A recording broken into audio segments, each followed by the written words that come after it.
only I can change my life. No one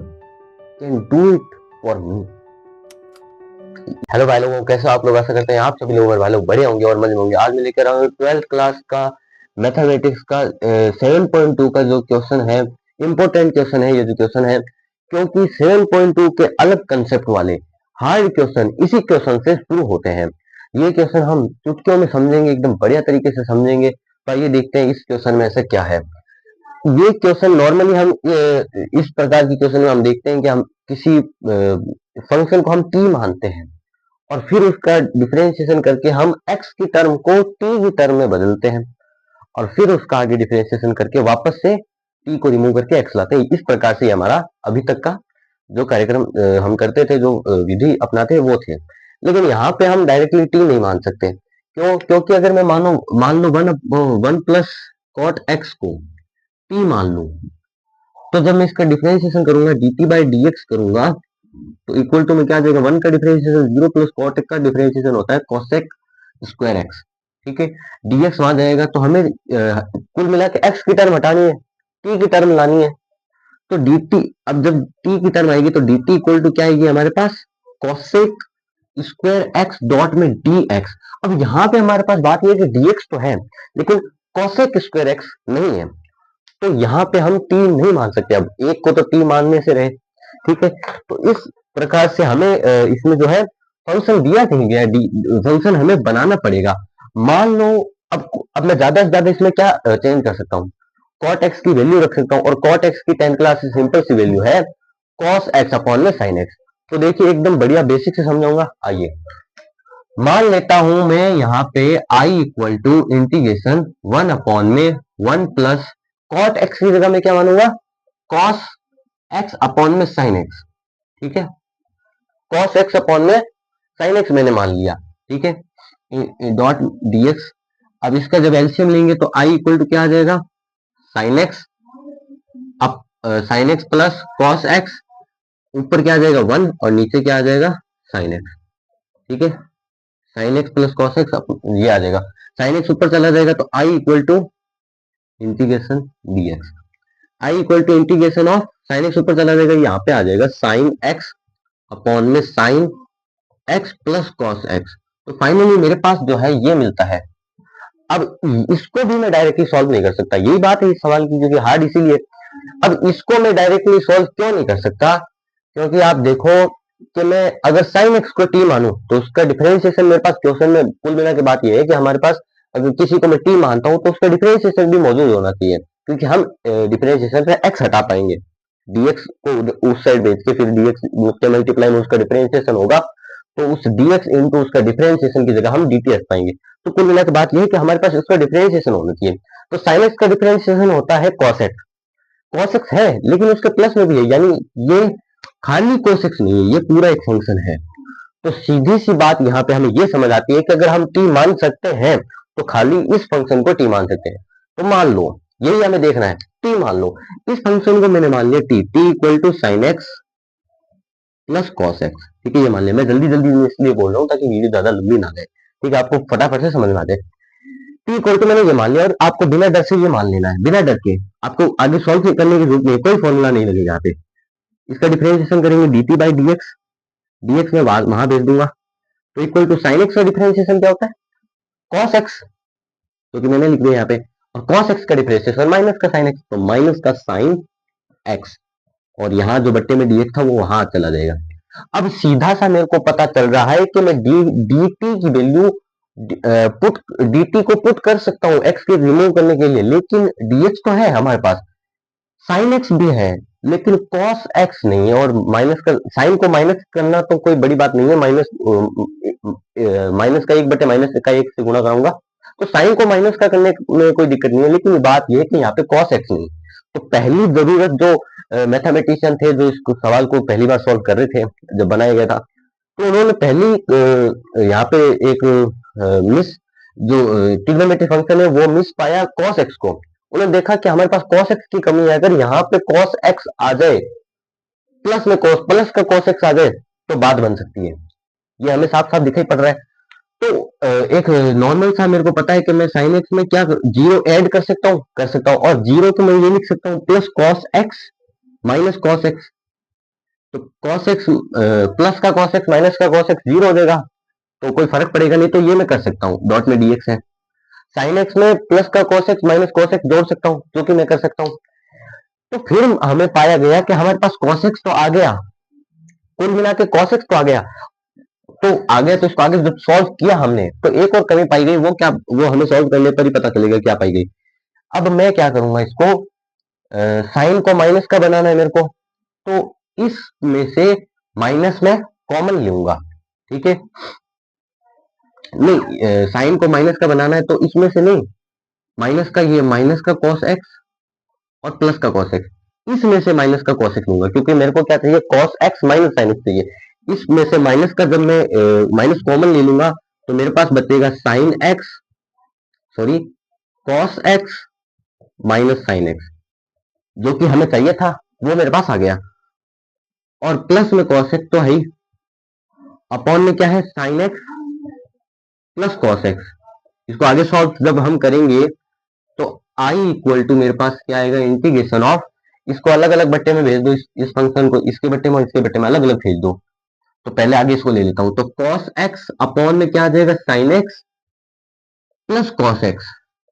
और minus का cos x, ये minus का cos x minus sin x upon में cos x plus sin x,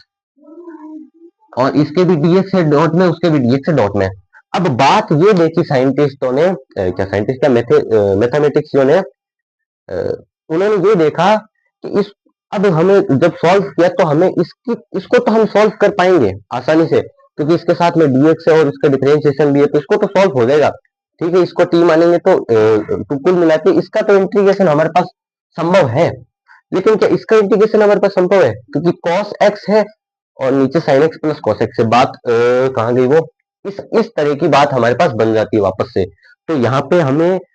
फिर से mathematician देखा कि यहाँ पे एक प्लस, यहाँ तक तो सही था, लेकिन यहाँ पे फिर से एक कमी आ रही, किस चीज की कमी, प्लस साइन एक्स की। अगर यहाँ पे प्लस में साइन एक्स होता तो ये कट के वन हो जाता, और अब हमारे पास यही चीज हमें नोटिस करनी है, अगर यहाँ पे प्लस का साइन एक्स होता तो हमारे पास वन आ जाता, और उस वन के आने के बाद हम पूरा हमारा क्वेश्चन सॉल्व हो जाता। तो फिर हम साइंटिस्टों ने क्या कहा कि जब हम प्लस का cos x माइनस का cos x ऊपर जोड़ रहे थे, उससे पहले एक और स्टेप हमें करना था, जो कि हमने नहीं किया। हमारे पास i इक्वल टू क्या आया, इंटीग्रेशन ऑफ, ऊपर था sin x, नीचे था sin x plus cos x। अब मुझे ऊपर दो sin x चाहिए, तो उसके लिए मैं क्या करूंगा, दोनों प्लस के चाहिए, दो sin x मेरे को चाहिए, उसके लिए मैं दो से मल्टीप्लाई करवा दूंगा। तो दो से अगर ऊपर मल्टीप्लाई करवा रहा हूं तो नीचे भी करवानी पड़ेगी, क्योंकि ऊपर ऊपर कर दे बात बराबर हो जाए। अब मेरे को नीचे टू की जरूरत नहीं है, तो टू कांस्टेंट बाहर निकाल लो, वन बाई टू को, I equal to one by two integration of two sine x. अब टू साइन एक्स को मैं क्या लिख सकता हूँ, sine x plus sine x, sine x plus sine x, ठीक है, अपॉन में sine x plus cos x. अब मैं ऊपर क्या कर सकता हूँ, प्लस का कॉस एक्स माइनस का कॉस एक्स, ठीक है। अब मैं ये ऊपर कर सकता हूं आराम से। अब हमारा सवाल बेझिझक आंसर की तरफ बढ़ेगा, ठीक है।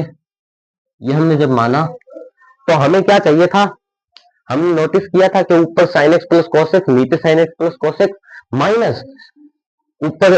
cos x minus sin x, नीचे sin x plus cos x, तो इधर वाला पार्ट कट गया और उधर वाले का डिफरेंशिएशन हो जाएगा, ठीक है। तो ये हमें पता चला, तो i equal to one upon में टू, ठीक है। साइन, इस sin x प्लस इस cos x को मैं एक तरफा ले लेता हूं, तो मेरे पास क्या आ जाएगा, इंटीग्रेशन में sin x plus cos x, ठीक है। और इस sin x और माइनस के इस cos x से माइनस कॉमन ले लूंगा, तो माइनस क्या बचेगा मेरे पास, माइनस वाला प्लस का हो जाएगा यानी cos x, और प्लस वाला माइनस का हो जाएगा माइनस का sin x, ठीक है। और बट्टे में क्या था हमारे पास, sin x plus cos x। अब इस वाले फंक्शन को इन दोनों के अलग अलग बट्टे में दे दो, डॉट में dx है याद रखना। ठीक है, dx इन दोनों के मल्टीप्लाई में, तो i इक्वल टू 1/2 अलग अलग बट्टे में दे दो, इंटीग्रेशन ऑफ क्या आ जाएगा मेरे पास sin x, इसके बट्टे में देंगे sin x plus cos x upon में sin x plus cos x, अब इसकी dx से मल्टीप्लाई करेंगे तो dx माइनस इंटीग्रेशन ऑफ, चलो आप ऐसे नहीं समझो तो एक बार मैं डायरेक्टली लिखता हूँ, ठीक है, माइनस क्या हो जाएगा cos x, इसके भी बट्टे में भेजेंगे, अलग अलग बट्टे में भेजेंगे, cos x minus sin x बट्टे में sin x plus cos x, ठीक है, डॉट में dx। अब इंटीग्रेशन अलग अलग हो जाएगा इनका, ठीक है, तो i इक्वल टू 1/2, ये तो 1 हो जाएगा, dx की इससे मल्टीप्लाई कराएंगे तो क्या आ जाएगा इंटीग्रेशन ऑफ dx। अब ये 1/2 भी इन दोनों के मल्टीप्लाई में, तो यहाँ पे एक मंजिला कोष्टक लगाना बहुत जरूरी है, ठीक है, क्योंकि पहले तो ये सेपरेट नहीं थे, अब सेपरेट हुए हैं, ठीक है, तो इंटीग्रेशन ऑफ यहाँ पे 1 बचा तो dx की 1 से मल्टीप्लाई करेंगे तो dx माइनस इंटीग्रेशन ऑफ, यहाँ पे देखने वाली बात है कि अब हम वो t वाला कार्यक्रम कर सकते हैं, इसको t मानेंगे, तो माना t इक्वल टू क्या माना हमने sin x plus cos x, ये वाली चीज हमें पहले करनी होगी, है ना, ये वाली चीज हमें पहले करनी होगी। यहाँ पे हम इसकी जगह क्या मानेंगे, माना साइन, माना t इक्वल टू साइन, इसका टोटल का इंटीग्रेशन करने के लिए हम ये काम कर रहे हैं, मतलब क्योंकि सीधा हम कर नहीं सकते इसलिए, तो sign x plus cos x जो हम इतनी देर से कर रहे थे पिछले क्वेश्चनों में, आपने पढ़े होंगे आशा करता हूँ, इसको हमने टी मान लिया, तो इसका डिफरेंशिएशन करेंगे, dt equal to sine x का क्या हो जाएगा कॉस एक्स, और cos x का माइनस का sin x, और डॉट में dx आ जाएगा, ये dt की वैल्यू होगी। अब ये हमें साफ तौर पर ऊपर दिख रहा है cos x minus sin x dot में dx, ठीक है, इसकी जगह हम t पुट कर देंगे, तो i इक्वल टू मेरे पास क्या आ जाएगा 1/2 इंटीग्रेशन ऑफ dx माइनस 1/2, ये दोनों के बट्टे में चले जाएंगे, इंटीग्रेशन ऑफ, इसकी जगह मैंने क्या पुट कर दिया dt, और बट्टे में sin x plus cos x को मैंने t माना था, तो इसकी जगह क्या आ जाएगा t, ये देखो अब सिंपलेस्ट फॉर्म में आ गया, ये थोड़ा बड़ा इसीलिए तो मैं कह रहा हूँ ये हार्ड क्वेश्चन है और इंपोर्टेंट क्वेश्चन है प्लस, ठीक है, लेंदी क्वेश्चन है, हार्ड क्वेश्चन है प्लस इंपोर्टेंट क्वेश्चन, ठीक है, तो i इक्वल टू dx का तो इंटीग्रेशन x होता है, तो यहाँ पे सीधा सीधा क्या आ जाएगा x/2, ठीक है, माइनस अब यहाँ पे इसको आप ये समझ सकते हैं 1 में t है डॉट में dt है, t की t इसका मतलब है dt का मतलब t की रिस्पेक्ट में हम 1/t का इंटीग्रेशन कर रहे हैं, तो 1/t का इंटीग्रेशन होता है log 1/x का log x का डिफरेंशिएशन क्या होता है 1/x, तो 1/x का जो डिफरेंस इंटीग्रेशन हो जाएगा वो हो जाएगा log x, ठीक है, तो log मॉड में आएगा x की जगह हमारे पास है t, ठीक है, ये इसका प्लस में क्या हो जाएगा c, ठीक है, अब हमारे पास वही चीज है वापस से, इसकी t की जगह x की टर्म पुट करनी है हमें वापस से, तो i equal to x/2 minus t हमने क्या माना था sin x plus cos x, तो log ब्रैकेट में मॉड में sin x plus cos x और प्लस में c, तो भाइयों हमारा जो आंसर है बड़े ही हार्ड तरीके से, बड़े ही टाइम समय लगाकर आ चुका है, और मैंने यहाँ पे बेसिक से समझाया, कोई चीज समझ नहीं आया तो कमेंट में जरूर बताना, ऐसी वीडियो मैं लाता रहता हूँ, चैनल को सब्सक्राइब कर लीजिए फटाफट से, और ऐसी वीडियो और देने के लिए चैनल को सब्सक्राइब करके बेल आइकन को ऑल पे सिलेक्ट करोगे तो आपके पास सारी नोटिफिकेशन में जब भी वीडियो चलाऊंगा आपके पास आ जाएगा। तो अगली वीडियो मिलते हैं, तब तक के लिए धन्यवाद।